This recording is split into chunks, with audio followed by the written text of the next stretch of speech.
தெய்வத்தை யாரும் நேர்ல பார்த்ததுடா. அந்த மனுஷனா பிறந்து மக்கள் மனசுல தெய்வமா வாழ்ந்த இடி இடிக்கிற வானம் கூட ஒரு நிமிஷம் நின்று போகும். ஆனா நீதி, நேர்மை, தர்ம, நியாயம் எல்லாம் வாசுதேவராயர் காலில் விழுந்து பண்ணிட்டுடா.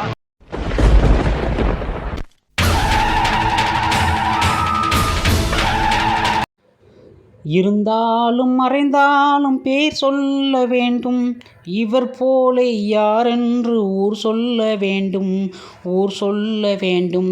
ஊரென்ன உலகமே போற்றும் கேப்டன் புரட்சித் தலைவர் விஜயகாந்த் அவரின் வாழ்க்கை வரலாறைத்தான் நாம் இன்று பார்க்க போகின்றோம். அதற்கு முன்னாடி நீங்கள் நம்ம சேனல் புதுசுனா மறக்காமல் நம்ம சேனலில் ஒரு சப்ஸ்கிரைப், லைக், ஷேர் பண்ணுங்கள். வாங்க கேப்டன் விஜயகாந்தின் வாழ்க்கை வரலாறுக்குள் போகலாம். கேப்டன் புரட்சித் தலைவர் விஜயகாந்தின் பிறப்பும் பின்னணியும்.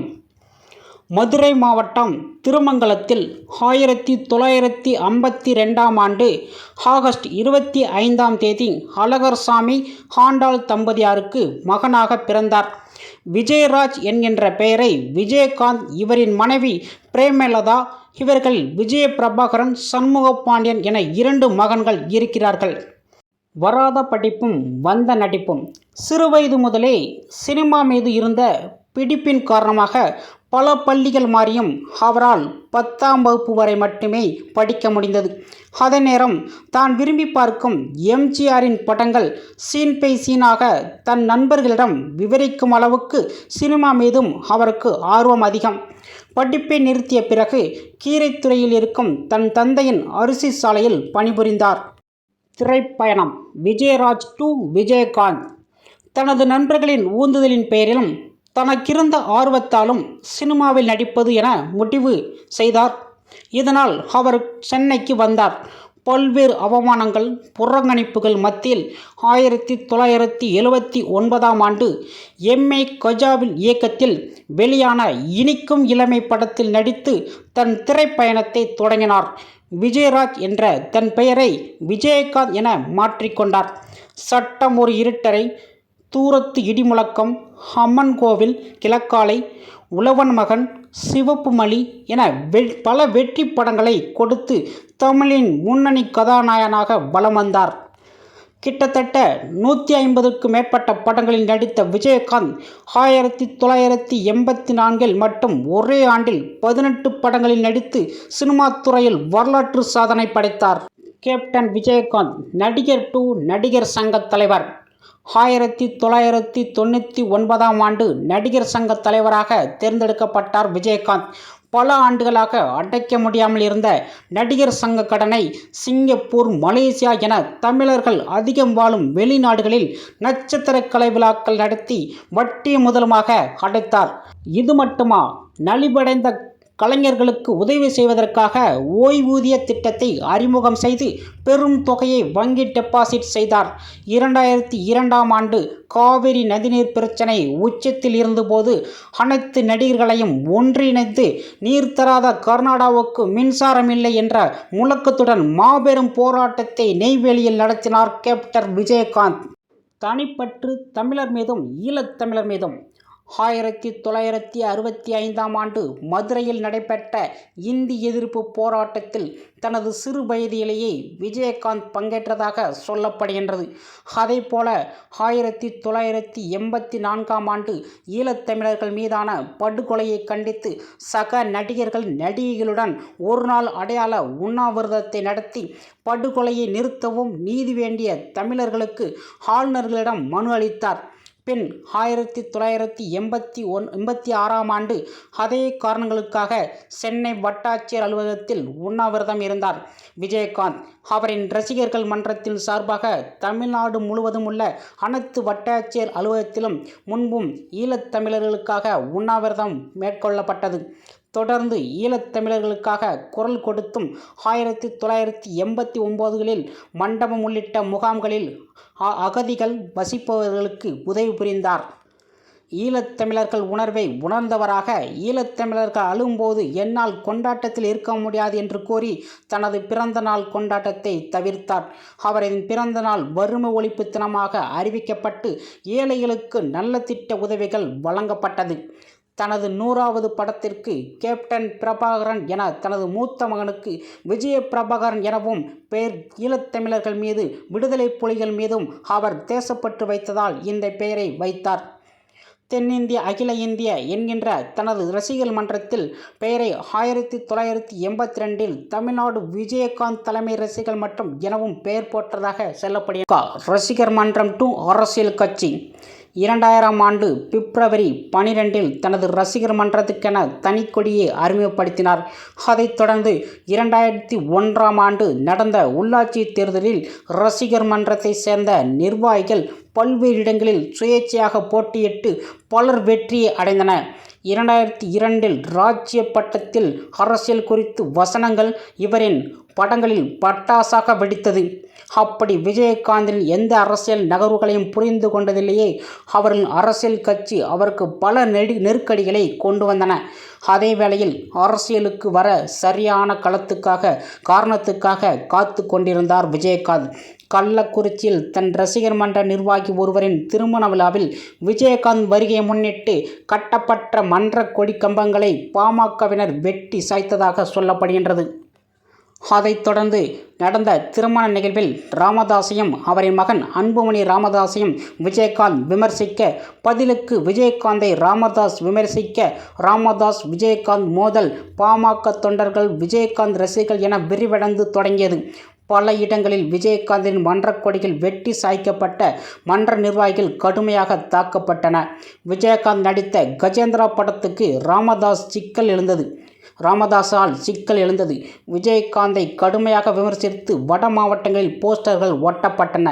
கண்கள் சிவக்க வெடிகுண்டு எழுந்தார் நடிகர் விஜயகாந்த். ஊராக சென்று தன் ரசிகர் மன்ற நிர்வாகிகளை சந்திக்க ஆரம்பித்தார். சென்ற இடங்களிலெல்லாம் விஜயகாந்துக்கு பலத்த வரவேற்பு கிடைத்தது. விஜயகாந்தை காண மக்கள் கூட்டம் அலைமோதியது. திருவண்ணாமலையில் கட்சி அறிவிப்பு, ஈரோட்டில் கட்சி தொடங்கும் தேதி, மாநாடு அறிவிப்பு என அதிரடி காட்டத் தொடங்கினார் விஜயகாந்த். அந்த நேரத்தில் கோயம்பேடு மேம்பால விரிவாக்கத்துக்காக விஜயகாந்தின் மண்டபம் கையெடுக்கப்பட்டதாக நோட்டீஸ் விடப்பட்டுள்ளது. ஆனால் விஜயகாந்த் இந்த நிலையிலும் 2005ஆம் ஆண்டு செப்டம்பர் 14ஆம் தேதி மிகப்பெரிய மாநாட்டை மதுரையில் நடத்தி தேசிய முற்போக்கு திராவிட கழகம் எனும் அரசியல் கட்சியை தொடங்கினார் விஜயகாந்த்.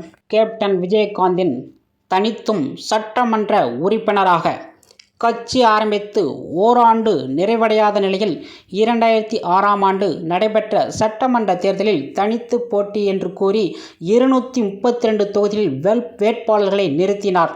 பாமகவின் கோட்டையான விருதாச்சலம் தொகுதியில் அமோக வெற்றி பெற்றார். மற்ற வேட்பாளர்கள் தோல்வியடைந்தாலும் கணிசமான வாக்குகளை பெற்று தேமுதிகவுக்கு 8.4% வாக்குகளை பெற்று தந்தனர். அதைத் தொடர்ந்து 2009இல் நடைபெற்ற மக்களவைத் தேர்தலில் தனித்து நின்று தோல்வியை தழுவினாலும் 10% வாக்குகளை தேமுதிகவினர் பெற்றனர். கூட்டணியில் சட்டமன்ற எதிர்க்கட்சி தலைவராக தனித்தே போட்டியிட்டு வந்த விஜயகாந்த் முதன்முறையாக 2011ஆம் ஆண்டு நடைபெற்ற சட்டமன்ற தேர்தலில் அதிமுகவுடன் கூட்டணி அமைத்தது. தேர்தலை சந்தித்தார். 41 இடங்களில் போட்டியிட்ட தேமுதிக 29 இடங்களில் வெற்றி பெற்று எதிர்க்கட்சி அந்தஸ்தை பெற்றது. ரிஷிவந்தியம் தொகுதியில் போட்டியிட்டு வெற்றி பெற்ற விஜயகாந்த் முதன்முறையாக சட்டமன்ற எதிர்க்கட்சி தலைவராக அமைந்தார். மக்கள் நலக்கூட்டணி முதல்வர் வேட்பாளராக 2011ஆம் ஆண்டு சட்டமன்ற தேர்தல் நடந்து முடிந்து நடைபெற்ற முதல் சட்டமன்ற கூட்டத்தில் தொடரில் விஜயகாந்திற்கும் ஜெயலலிதாவுக்கும் மோதல் ஏற்பட்டது. அதிமுக தேமுதிக கூட்டணி முறிந்தது. 2014ஆம் ஆண்டு நடைபெற்ற மக்களவைத் தேர்தலில் பாஜக தலைமையிலான தேசிய ஜனநாயக கூட்டணியில் இடம்பெற்று தேர்தலை சந்தித்த தேமுதிக போட்டியிட்டு 14 தொகுதியிலும் படுதோல்வி அடைந்தது. 2016ஆம் ஆண்டு நடைபெற்ற சட்டமன்ற தேர்தலில் மதிமுக, விசிக, தமாக, கம்யூனிஸ்ட் கட்சிகள் அகம் வகித்த மக்கள் நலக்கூட்டணியாக இணைந்தது. முதல்வர் வேட்பாளராக அறிவிக்கப்பட்டு தேர்தலை சந்தித்தார் விஜயகாந்த். ஆனால் தேர்தல் முடிவில் கூட்டணி உட்பட தேமுதிகவினர் போட்டியிட்ட 104 தொகுதியிலும் படுதோல்வி அடைந்தது. உள்ளூர்பேட்டையிலும் போட்டியிட்ட விஜயகாந்த் 3வது இடத்தில் தள்ளப்பட்டு டெபாசிட் இழந்தது. 2019ஆம் ஆண்டு நடைபெற்ற மக்களவைத் தேர்தலில் அதிமுக, பாஜக கூட்டணியில் இடம்பெற்று 4 தொகுதியில் மட்டுமே போட்டியிட்ட திமுக அனைத்திலும் படுதோல்வி அடைந்தது. தொடர் தோல்வி அடைந்தும் செல்வாக்கும் வாக்கு வங்கியும் தனித்து போட்டியிட்ட 8.4%, 10%ஆக இருந்த தேமுதிகவினர் வங்கி கணக்கில் கூட்டணிக்கு சென்று 7.9%, 6.1% என குறைந்தது. 2016ஆம் ஆண்டு சட்டமன்ற தேர்தலில் 2.4%ஆக சரிந்தது. நிர்வாகிகள் பலர் அதிமுகவுக்கும் திமுகவுக்கும் சென்றனர். போதாக்குறையாக விஜயகாந்த் உடல்நிலை மோசமடைந்தது. தொடர்ந்து 2021 சட்டமன்ற தேர்தலில் அமமுகவுடன் தேமுதிக கூட்டணி அமைத்து தேர்தலை சந்தித்தது. ஆனால் இந்த தேர்தலில் விஜயகாந்த் போட்டியிடப்படவில்லை. அவரின் மனைவியும் கட்சியின் பொருளாளருமான பிரேமலதா விஜயகாந்த் விருதாச்சலம் தொகுதியில் போட்டியிட்டார். சரித்திர சாதனைகளும் சறுக்கிய விமர்சனங்களும். விஜயகாந்த் தான் அரசியலுக்கு வருவதற்கு முன்பாகவே 1989இல் ஈரோட்டில் இலவச மருத்துவமனை, சென்னை சாலிகிராமத்தில் இலவச மருத்துவமனை, ஆண்டுதோறும் பள்ளி மாணவர்களுக்கு லட்சக்கணக்கில் கல்வி நிதியுதவி, எம்ஜிஆர் காது கேளாதோர், வாய் பேசாதோர் பள்ளி, லிட்டில் பிளவர் பார்வையற்றோர் பள்ளி நன்கொடை, தமிழகம் முழுவதும் 60 இடங்களில் இலவச கணினி பயிற்சி மையம், இலவச திருமண மண்டபம், ஏராளமான ஏழை ஜோடிகளுக்கு இலவச திருமணம், கேப்டன் ஸ்பாட் அகாடமி என கலக்கினார்.